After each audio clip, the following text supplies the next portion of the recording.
So this was a bit of an impulse purchase. This is a Jensen AM and FM portable digital radio, and I actually purchased this with the intention of using this for portability, being able to listen to the radio on the go. I previously had the TIVDO, if that's how you pronounce it, V-115 portable AM and FM radio, which had also a built-in micro SD card reader for not just recording from the radio to the card, but for playback from the card. And I used that for many years. I actually had it strapped to my bicycle, and it was kind of nice. It was like having a built-in car radio, except on a bike. I could listen to AM and FM, play my MP3s, I could record radio on the fly if something caught my interest. And that radio ended up breaking after being left out in the rain one too many times. And I've been in the market for another replacement that is similarly sized. And so that's what led me to decide on this Jensen AM and FM radio. Now, like almost all of the portable radios that you're going to find these days, this does have a digital tuner, which may or may not be a good thing. This also has auxiliary input jacks if you want to play back audio from an MP3 player or something similarly equipped with an output line level or a headphone output jack. This has a digital LCD display with a backlight, which is very nice. Get some pictures here showing us what the exterior of the radio itself looks like. And I'm going to assume that this is the model SR-50, since it's printed on this side, and this side of the box. AM and FM digital PLL receiver, auxiliary input as I just mentioned for connecting up an external audio player, a telescoping antenna, which will definitely help pull in those distant stations, an alarm clock with snooze function, which is not what I bought it for, but that's kind of nice to have as a little bonus feature. Wake to radio or alarm, so this can double as a clock radio of sorts. This can also run off of 120 volts household electricity, but of course, like almost every electronic item these days that has that option, they don't include the adapter. And this also runs off of 4 AA batteries. I'm not sure what they tried accomplishing here by writing the word -3 in parentheses. I don't know what that's all about. And the Jensen name is merely that, nothing more, nothing less, because this is actually manufactured by Spectra Merchandising International, which you can actually see over here. Spectra International green packaging, and then over on the back side here it lists the Spectra International website, Facebook, Twitter, and I guess they have a YouTube channel. And of course there's the obligatory Prop 15 warning for people in California. Well, this is going to be interesting. I actually have the camera propped up, sitting on top of a very large coffee mug right now. So if this video ends abruptly, you'll know why. And I'm not one for unboxing videos, but this is such a small item, I figured why not. There's a thank you letter here telling us that if we need help to email and call them Monday through Friday, 7:30 a.m. to 4:40 p.m. Central Time. And also on here it says Spectra Merchandising International, Normandy Ave, Chicago, Illinois. Here's the instruction manual, which is probably going to be pretty basic, but that's to be expected with something as simple as an AM and FM radio. And here's the radio itself, carefully wrapped up in bubble wrap.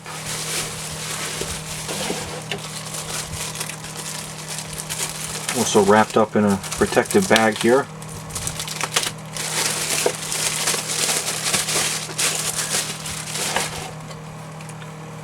I like the way it's got this rubberized finish, similar to what older vintage ThinkPads would come with.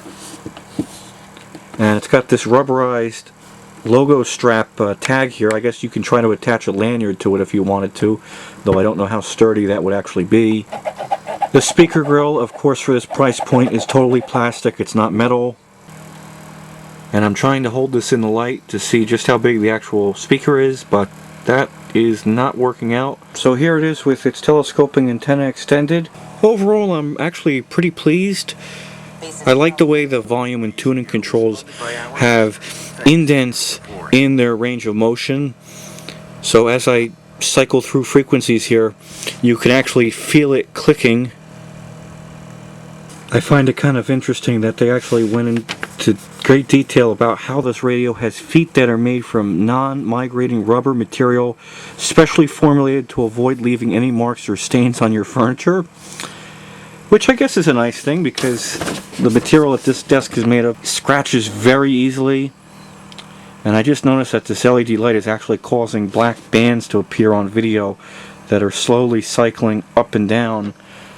I guess that's attributed to the very cheap LED element that's in this light, which must be operating at 60 Hertz exactly, and so the refresh rate of the camera is picking that up.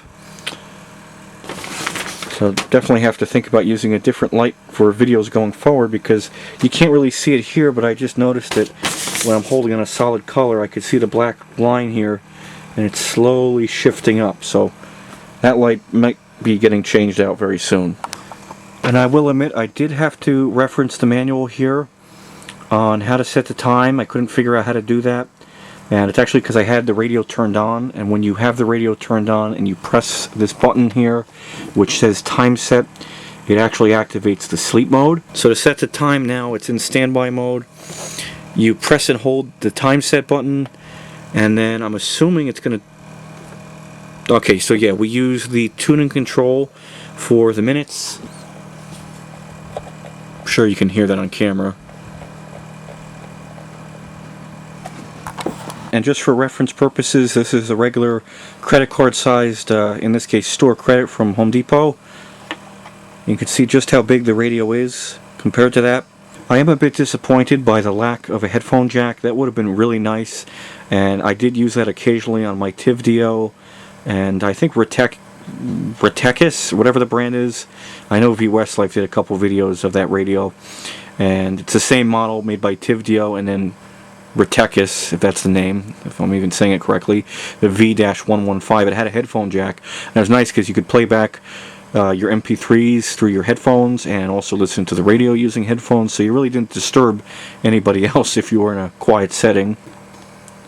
And this is in fact the model SR-50, and this can tune to the extended AM broadcast band 1710 kilohertz, which is actually quite nice because I'm considering starting up my own Part 15 AM radio station, playing old-time radio programming and also big band and swing music from the similar time period.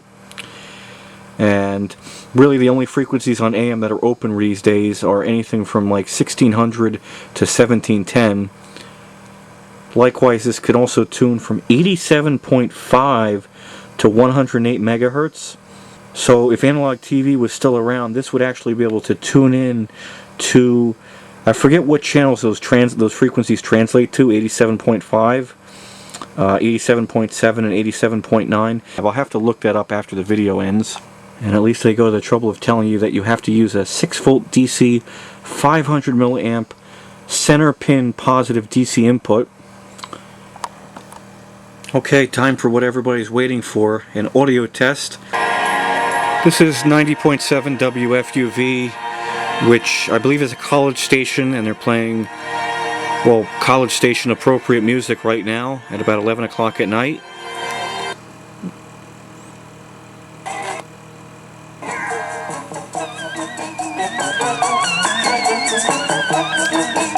I think this is WFMU, actually right now. I know it's some kind of a non-profit. I think this is actually WNYE that's playing. Well, this is what used to be the country station, Nash FM, in the New York City metropolitan area. And just a couple of months ago, they actually switched formats. They're no longer a country station. I don't even know what they're calling this format. I think they're calling it like throwback jams or something like that. So pretty much like 90s urban hip-hop music is what they're playing these days. But Walgreens knows it's also the jelly beans taste like what season, or how many baskets is too many season. Let Walgreens fill your baskets fast with pickup in as little as 30 minutes and delivery in as little as 1 hour. Because if season. It's Walgreens season. This week, select varieties of Easter jelly bean candy bags are 2 for $6. Offer valid through April 17th with My Walgreens. Restrictions apply on offer and pickup and delivery. See walgreens.com for details. Here's going to be a very, very brief music test because I'm trying to avoid YouTube Content ID. Volume gets surprisingly loud and doesn't really distort. I forget what this station's call letters are. I know they identify themselves as 107.1 The Peak, I think from like Briarcliff Manor, New York. And just by moving this dipole antenna here over to the left, I'm able to receive them clear as a bell. Alright, well, this camcorder is complaining of an empty tape, so it looks like it's time to switch the videotape.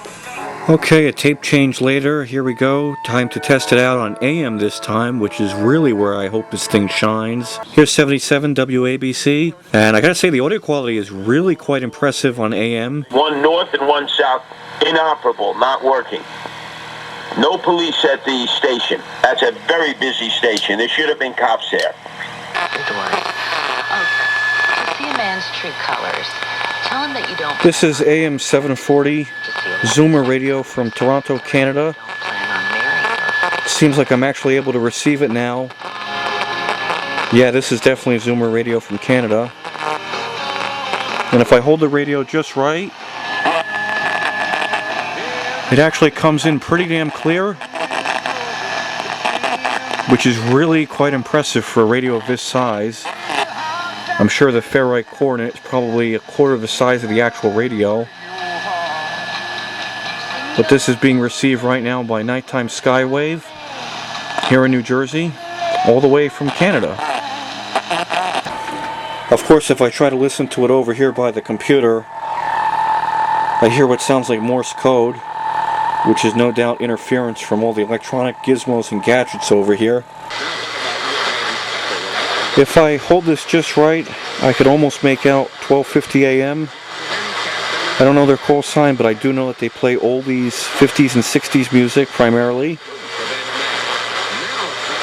I'm also just barely receiving them by Nighttime Skywave as well. To program your presets, you just navigate to the station you want, and it says to press and hold the preset button, and then it should give us a choice to select which preset we want to use, although it's not seeming to do that now. Yeah, it says press and hold the preset button,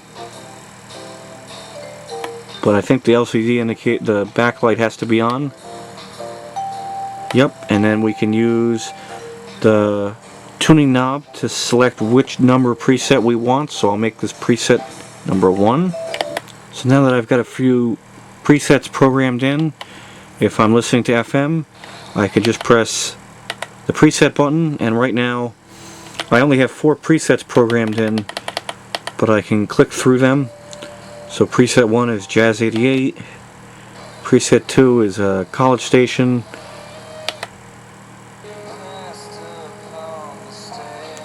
the alternative rock station. So presets are very easy to use. This even has a nap function, which according to the instruction manual will wake you up to some beeping like an alarm clock. So it says to just press nap and then tell it how long you want it to wait until it wakes you up. 5-minute nap all the way up to a 2-hour nap. And then if you just let it set itself, it now shows you nap on the LCD screen. You can see a couple of the other features if I turn the backlight on, such as snooze and sleep, and the alarm 1 and 2 indicators. So this is kind of funny. I'm tuned to 107.9 FM, and as I use the volume control, I can actually hear it clicking through the speaker.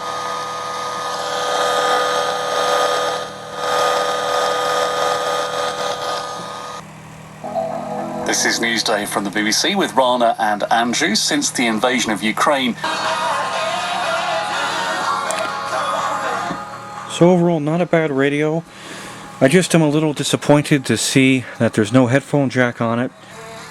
Still though, not a bad radio for $20.